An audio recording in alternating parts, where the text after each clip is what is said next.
ভোক্তা অধিকার সংরক্ষণ অধিদপ্তর নিয়মিত নকল, ভেজাল এবং নিত্য প্রয়োজনীয় পণ্যের মূল্য সহনীয় এবং স্বাভাবিক রাখার জন্য কাজ করে যাচ্ছে। নিয়মিত রমজান উপলক্ষে 10টি টিম কাজ করছে।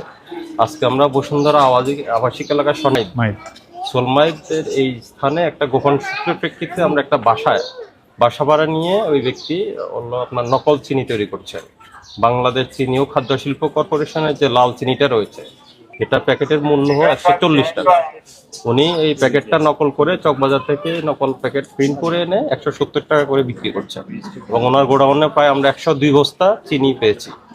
নকল চিনি বিক্রি করছেন, সেই সাথে আরও একটা প্যাকেট পেলাম যেটা হলো কোয়ালিটি সুগার। তো ওনার বক্তব্য মতে উনি যে অ্যাড্রেসটা দিয়েছেন, এই অ্যাড্রেসে আসলে এই প্রতিষ্ঠানের নাম না, উনি ভিন্ন নাম দিয়ে এই প্যাকেটগুলো তৈরি করছেন এবং বাজারজাত করছেন, যেটা সরাসরি ভোক্তা অধিকার লঙ্ঘন করে। এই প্রেক্ষিতে আমরা ওনার প্রতিষ্ঠানটা আজকে সিলগালা করে দিয়েছি। এর পরবর্তী কার্যক্রম হিসেবে আমরা তদন্ত সাপেক্ষে পরবর্তী আমরা ব্যবস্থা গ্রহণ করি।